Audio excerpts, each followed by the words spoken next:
So the scenario is um, your mother or grandmother or uncle, etc., aunt has been diagnosed with prostate cancer or some type of a cancer. Okay. And we are trying to figure out how to proceed to best advocate with the best chances of survival and to overcome these situations. What are some of the questions or steps we should take as we go through these processes? Okay. So whether it is your grandfather with prostate cancer or your grandmother or your mother with ovarian cancer, what we want you to do is to remember that your physician works with you as a partner. Many people think back to the days where medicine was paternalistic, and what the physician said is what actually goes. We're living in a little bit of a different era now, and I'm Okay. not telling you to go to quote unquote Dr. Google and to challenge your physician on every single thing, but to go with an open mind and to select your physician in a way that aligns with the way you live. So if you have a physician who is wanting to be very aggressive with surgery, just remember that a second opinion is not an insult. That is just proper protocol. And you ask, do you have a differential diagnosis? Do you have anyone that you might recommend that I see for a second opinion? Or would you mind bringing in some of your colleagues for you guys to have a round table? My case seems to be rather complex, or maybe it is a simple case, but I would like to have some other collaboration. The second thing I would say is to have a notebook and take it with you. I have Professor McKellar's bio diary that is being revised, but you don't have to have my book, just a simple book from the dollar store that you can read articles, you can take your questions in. Number three, take a family member or a friend, a trusted person with you, especially if that person has been in healthcare. That is a great resource. The fourth tip that I would say, show up prepared, show up on time. If they ask you to bring your list of medications, do that. Don't be a poor historian. Go back and reread your notes. And when I think of the Professor McKellar's bio diary, when sometimes we're interviewing patients and we say, well, how long has this persisted? As a researcher, I'm always amazed when people say it's only been going on about 6 weeks, when in actuality, it's been about 6 months. Because sometimes we all get so busy with work that we lose a concept of time. Yeah. And finally, be an active participant in your own health. There are many diseases that can be prevented, and ask about what a great diet is for you to have with your various conditions. And I say that because a heart smart diet can be a little bit different than the kidney diet. So you want to make Mm. sure that you're not doing conflicting Mm. actions as it relates to your health. Be in partnership with your physician for sure. And that's whether a nurse practitioner you may be seeing from time to time, because in Pennsylvania alone, there's a shortage of physicians. So there usually, Mm. when you think of per capita, in PA, there's about one physician for every 100,000 residents. So you hear people say, well, the nurse Really? practitioners are trying to take over Yeah. uh, physician's job. And from my viewpoint, being in medical academia, that's not the case at all. Mm. However, there are some internal conflicts that we have going on in the healthcare system with salaries and all of that. Physicians have to supervise and oversee everyone. So they definitely have some valid concerns. But I will say that in medical schools, there are 40,000 people every year that apply for about 18 or 19,000 seats. So again, we Mm. have some bottleneck issues there. After COVID-19, you have a lot of clinicians who are doing desk jobs. We're teaching online. We're not running labs. So there are many different things. The millennials have a different type of work ethic sometimes. You might see them take a 1 year sabbatical and go get an MBA, whereas people went straight to medical school and straight to residency and straight to practice and didn't take that time. But then you run the risk of burnout. So there are many multi-layered answers are rarely just black and white or very simple. There's a lot of gray area, and there are a lot of multifocal and multi-layered issues in the healthcare system. Yeah, it has been interesting. Do you Okay, so sometimes, when you're selecting a physician or even just getting an appointment, which is very hard, you could be looking at 3 to 6 months before you're able to see your physician. Which is very daunting, especially. So when they offer you, my initial reaction when they would say, oh, well, the nurse practitioner can see you, but your doctor won't be available to such and such a time. And initially, I'll be honest, I was like, oh, I'll wait for my doctor. But I'm understanding more and more that sometimes the urgency just makes it, you don't have a choice. But also, when I think about nurses and their knowledge, right? And I think about how often, even though the doctor is the face, you see, they're the ones that come to you and say, do this or do that, here, and they give you the instructions.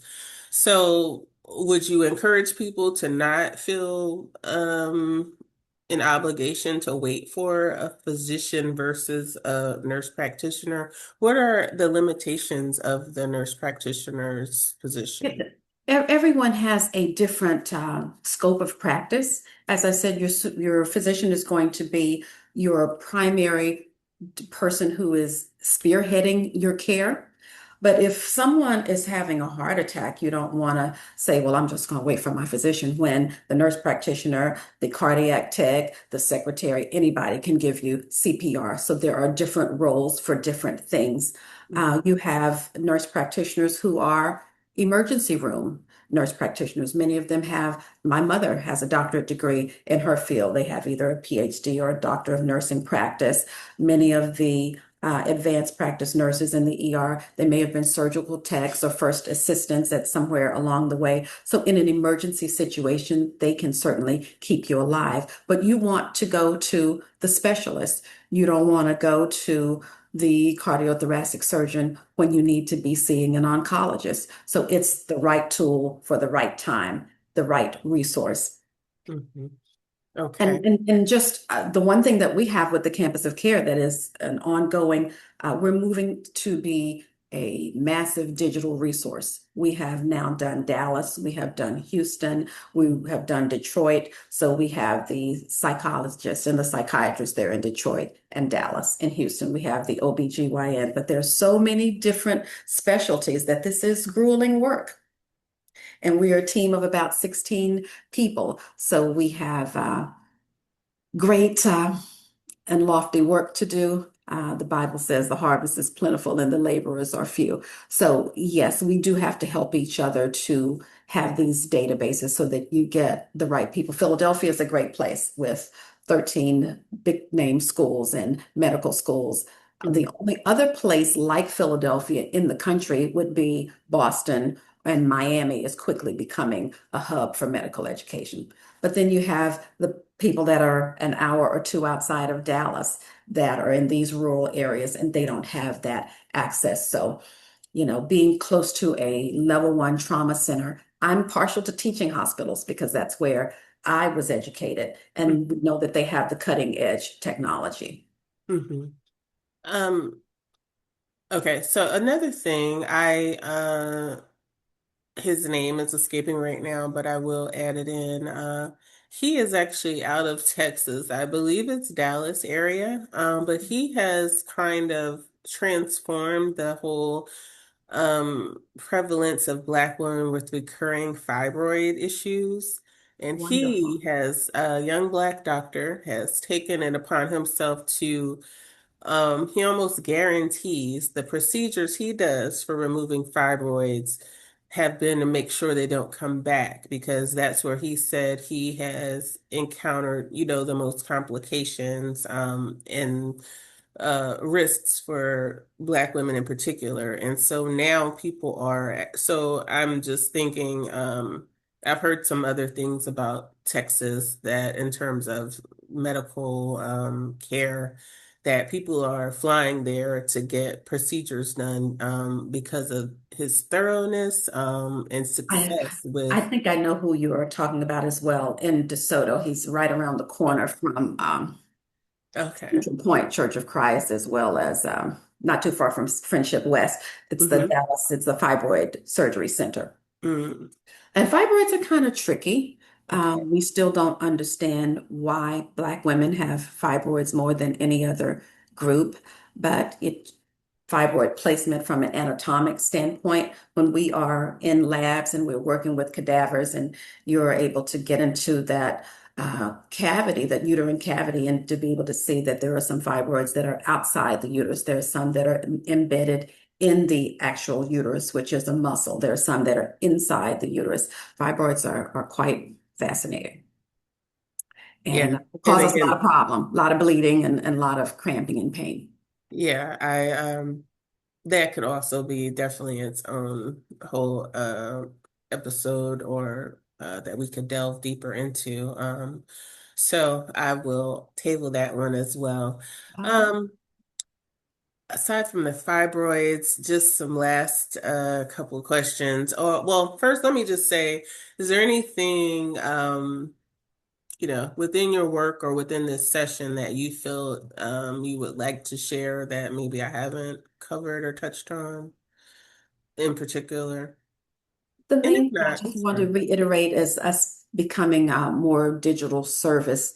In the pandemic, we started our podcast and we started our maternal fetal voice magazine because there was so much misinformation online. And I will say that public health is under attack. When you look at the people who are Secretary of Health, you look at people who do not respect science, who may have never taken a science course, Hmm. being in the highest, some of the highest seats of power. Please support local organizations like ours, um, so that we can make sure the work is continuing to be done. Yes. Well, we really appreciate your time, Thank Professor you. McKellar, and we are grateful for the work that you are doing, bringing the information to the forefront, and helping us to empower ourselves because we know whatever is going on, in the country, in the world today, unrest, we have to be able to take care of ourselves. So I always try to reiterate that. Make time for self-care because if you Yeah. don't, it will make you make time, or your time may run out. So thank you for the tips. I definitely want to reiterate, we talked about how to advocate for yourself as a patient. You want to make sure that you are getting a second opinion, that you are looking at your relationship with your physician as a partnership, meaning you are active in this process of learning. You're keeping a notebook. You want to make sure you're doing the research you can for yourself. Whether that is Googling information, finding articles to read, to at least have a baseline of information so that you can ask the right questions when you are with meeting with those medical practitioners. Also, you want to have some support. So you want to find a family member or a friend, someone that you trust, just to be there. Sometimes they're great at asking questions. Sometimes they're just great at holding your hand and letting other people know that you have a support system, which is very important. And then you want to show up prepared. You want to be on time. You want to have the list of medications. You want to have the information that's going to help inform the physician so that he or she is going to be able to give you the best instructions possible, but they have to have knowledge in order to do that effectively. And then finally, again, be an active participant in your own health. If you know you have particular issue, you want to make sure your diet is aligned with that. There are nutritionists, people that have spent their whole careers just understanding food science and how that works with your body. So go to the experts. They're there for our help and assistance. And so we want to make sure we're doing our best. We want to eat well. We want to be moving, and that doesn't mean getting an expensive gym membership. It could just mean going for a walk every day, Getting a enjoying walk. some Yes. sunshine, having an opportunity to let your body relax, let your body recharge. You want to make sure you're getting enough sleep.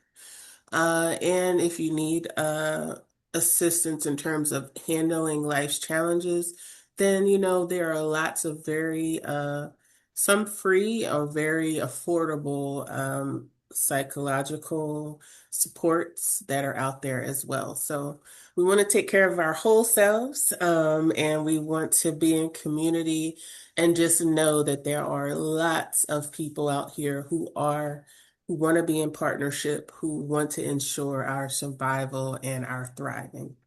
Yeah. And as always, it is a pleasure the wealth of knowledge is just Thank you. impressive, appreciated, and well respected. So thank you, Dr. McKellar, and thank you Thank everyone you. for listening today. We hope this has been a help to you. Please share your questions, comments, in the comments section, and we will return again with more tips for our health and well-being. Thank you. Thank you.